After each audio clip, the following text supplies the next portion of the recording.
Hello everyone, कैसे हैं आप सब। हमने अपनी प्रीवियस वीडियो में स्टार्ट किया था चैप्टर क्लासिफिकेशन ऑफ एलिमेंट्स और उनके पीरियोडिक क्लासिफिकेशन के बारे में, जिसमें हमने दो लॉज को डिफाइन किया था, एक डॉबर्नियर ट्राइएड्स के बारे में और एक न्यूलैंड्स लॉ ऑफ ऑक्टेव्स को।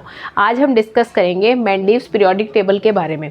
चलिए स्टार्ट करते हैं। According to Mendeleev's periodic law, Mendeleev के पीरियोडिक लॉ के according the physical and chemical properties of elements की जो फिजिकल और केमिकल प्रॉपर्टीज होती हैं, these are the periodic functions of their atomic masses. वो उनके एटॉमिक मासेस का पीरियोडिक फंक्शन होती है। ठीक है, यानी कि एलिमेंट्स को मेंडलीव की पीरियोडिक टेबल में भी एटॉमिक मासेस के अकॉर्डिंग ही अरेंज किया गया था। Mendeleev arrange the elements known at that time in order of their increasing atomic masses. Mendeleev ने एलिमेंट्स को अपनी पीरियोडिक टेबल में इंक्रीजिंग एटॉमिक मासेस के अकॉर्डिंग अरेंज किया। एंड दिस अरेंजमेंट, और ये जो अरेंजमेंट थी एलिमेंट्स की, उसे क्या कहा गया? Periodic table. उस अरेंजमेंट को पीरियोडिक टेबल का नाम दिया गया। इस पीरियोडिक टेबल के अंदर एलिमेंट्स, जो सिमिलर कैरेक्टरिस्टिक्स वाले एलिमेंट्स थे, वो वर्टिकल रोज के अंदर प्रेजेंट थे, और उन वर्टिकल रोज को क्या कहा जाता था? ग्रुप्स। और जो हॉरिजॉन्टल रोज होती थी उन्हें क्या कहा जाता था? पीरियड्स। हमारी पीरियोडिक टेबल के अंदर जो वर्टिकल रोज बनती हैं, यानी इस तरह से जो रोज बनती हैं, उन्हें कहा जाता है ग्रुप्स। और जो बनती हैं हॉरिजॉन्टल रोज इस तरह से, उन्हें कहा जाता है पीरियड्स। ठीक है, उसके बाद हम डिस्कस करेंगे आगे इसके बारे में। उसके बाद है हमारे पास डिस्क्रिप्शन। डिस्क्रिप्शन क्या है मेंडलीव की पीरियोडिक टेबल का?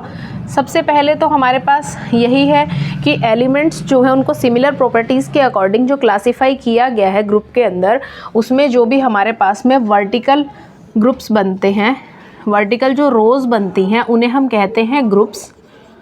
और जो भी हमारे पास हॉरिजॉन्टल रोज बनती हैं, उन्हें हम क्या कहते हैं? पीरियड्स। ये तो आपको पता ही है कि ये हॉरिजॉन्टल है और ये वर्टिकल है। फर्स्ट पॉइंट तो ये आ गया हमारे पास। दूसरा क्या है? ये जो हमारे पास वर्टिकल रोज होती हैं, ये वर्टिकल रोज होती हैं 9। पीरियोडिक टेबल के अंदर ये 9 वर्टिकल रोज होती है। उनको रोमन नंबर्स के अकॉर्डिंग दिखाया जाता है 1 2 3 4 5 6 7 8 और 0। ठीक है, ये हमारे हैं 9 ग्रुप्स हैं। उसके बाद में जो आपका 0 जो ग्रुप है, 0 ग्रुप के अंदर क्या आती हैं? सबकी सब इनर्ट गैसेस आती हैं, यानी कि नोबल गैसेस आती हैं। इनर्ट गैसेस या नोबल गैसेस कौन सी गैसेस होती हैं? इनर्ट गैसेस या नोबल गैसेस वो गैसेस होती हैं जिनके आउटर मोस्ट शेल के अंदर इलेक्ट्रॉन्स जो होते हैं वो कम्प्लीटली फिल्ड होते हैं और जिनकी वैलेंसी क्या हो जाती है? 0 हो जाती है। तो वो होते हैं हमारे 0 ग्रुप एलिमेंट्स होते हैं, जिन्हें हम ग्रुप 0 के अंदर रखते हैं। ठीक है, उसके बाद में थर्ड जो हमारे पास आता है डिस्क्रिप्शन में, कि ये जो आपके पास हॉरिजॉन्टल रोज है, ये हॉरिजॉन्टल रोज जिन्हें हम क्या कहते हैं? जिन्हें हम पीरियड्स कहते हैं। ये हॉरिजॉन्टल रोज हमारे पास होती हैं पीरियोडिक टेबल में 7 हॉरिजॉन्टल रोज होती है। ठीक है, तो ये हो गया इसका डिस्क्रिप्शन कि आपके पास 7 हॉरिजॉन्टल रोज होती है, 9 क्या होती हैं? वर्टिकुलर रोज होती हैं। इसके बाद है हमारे पास importance of Mendeleev's periodic table. Importance क्या है इसकी? सबसे पहले इंपॉर्टेंस तो ये है कि मेंडलीव की पीरियोडिक टेबल की वजह से जो आपके पास एलिमेंट्स थे उनकी स्टडी क्या थी? बहुत ही सिस्टमैटिक हो गई। सिस्टमैटिक हो गई, किस तरह से सिस्टमैटिक हो गई? कि अगर एलिमेंट्स को ग्रुप्स के अकॉर्डिंग अरेंज किया गया है और ये पता है कि इस एलिमेंट की जो इस ग्रुप के अंदर जो एलिमेंट्स आएंगे उन सब की प्रॉपर्टीज़ रिजेंबल करती हैं, यानी एक जैसी हैं। तो अगर हमें एक एलिमेंट की प्रॉपर्टी पता है, एक एलिमेंट की प्रॉपर्टी अगर हमें पता है, तो दूसरे एलिमेंट की प्रॉपर्टी को क्या किया जा सकता है? प्रिडिक्ट किया जा सकता है कि ये सेम रो के अंदर है। अगर इसकी प्रॉपर्टी ये है तो मे बी इसकी प्रॉपर्टीज़ भी यही होंगी, कुछ अलग हो सकती है लेकिन काफ़ी सारी प्रॉपर्टी क्या होंगी? रिजेंबल करेंगी।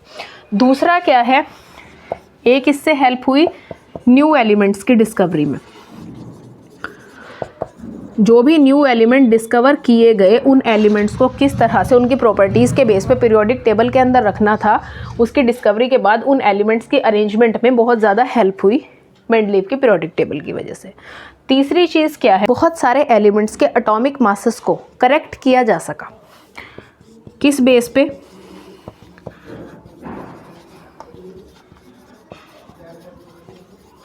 According to their position in the periodic table. Periodic table में उनकी क्या पोजीशन है, किस ग्रुप में वो लाई करते हैं, उसके अकॉर्डिंग उनकी प्रॉपर्टीज़ को और उनके एटॉमिक मासेस को क्या किया गया, वेरीफाई करके और उनको सही तरीके से प्रिडिक्ट किया गया कि इसका एटॉमिक मास कितना हो सकता है, उन्हें करेक्ट किया गया। ठीक है, तो ये हो गया इसकी इम्पॉर्टेंस। उसके बाद आते हैं हमारे पास defects of Mendeleev's periodic table के। मेंडलीव की पीरियोडिक टेबल के अंदर डिफेक्ट्स क्या थे। उसके बाद है हमारे पास मेंडलीव की पीरियोडिक टेबल के डिफेक्ट्स। क्या डिफेक्ट्स थे मेंडलीव की पीरियोडिक टेबल में? Position of the hydrogen is controversial. Mendeleev की पीरियोडिक टेबल के अकॉर्डिंग हाइड्रोजन को 1A ग्रुप के अंदर रखा गया था, जबकि जो उसकी प्रॉपर्टीज़ है वो 7A ग्रुप यानी कि हेलोजन्स के साथ में रिजेंबल करती है, लेकिन उसको रखा गया है पीरियोडिक टेबल के अंदर 1A ग्रुप में। तो इसलिए उसकी जो पोजीशन है हाइड्रोजन की वो क्या है, कंट्रोवर्शियल है। सेकंड है elements with higher atomic masses. किसी केसेस में ऐसा है कि ऐसे एलिमेंट्स जिनका एटॉमिक मास ज़्यादा है वो कम एटॉमिक मास वाले यानी लोअर एटॉमिक मास वाले एलिमेंट्स को क्या करते हैं, प्रीसीड करते हैं, पीछे छोड़ देते हैं। मींस हायर एटॉमिक मास वाले पहले लिखे गए हैं और लोअर एटॉमिक मास वाले बाद में, जबकि मेंडलीव की पीरियोडिक टेबल में एलिमेंट्स को एटॉमिक मास के अकॉर्डिंग ही अरेंज किया गया था। तीसरा डिफेक्ट, आइसोटॉप्स क्या होते हैं, ऐसे एलिमेंट्स जिनका एटॉमिक मास तो अलग अलग होता है लेकिन एटॉमिक नंबर क्या होता है, सेम होता है।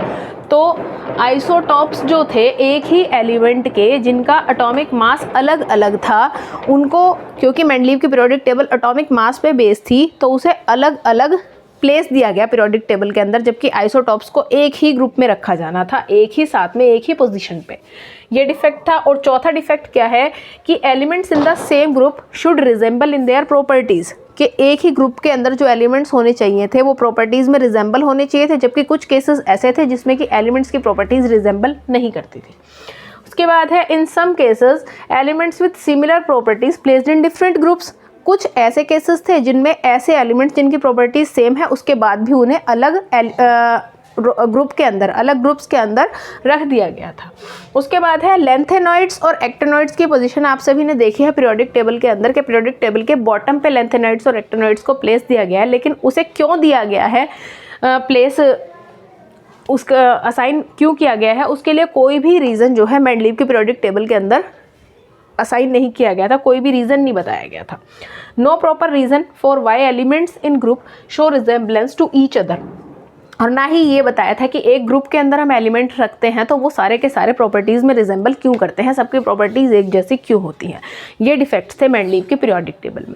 ठीक है, हमने मेंडलीव की पीरियोडिक टेबल क्या है, उसका डिस्क्रिप्शन क्या है, उसकी इंपॉर्टेंस क्या है, उसके डिफेक्ट्स क्या हैं, सारी चीज़ों को डिस्कस कर लिया। अब अपनी अगली वीडियो के अंदर हम डिस्कस करेंगे मॉडर्न पीरियोडिक लॉ के बारे में और मॉडर्न पीरियोडिक टेबल में हमारे पास एलिमेंट्स को किस तरह से अरेंज किया गया है उसके बारे में, मॉडर्न पीरियोडिक लॉ के बारे में और मॉडर्न पीरियोडिक टेबल के बारे में।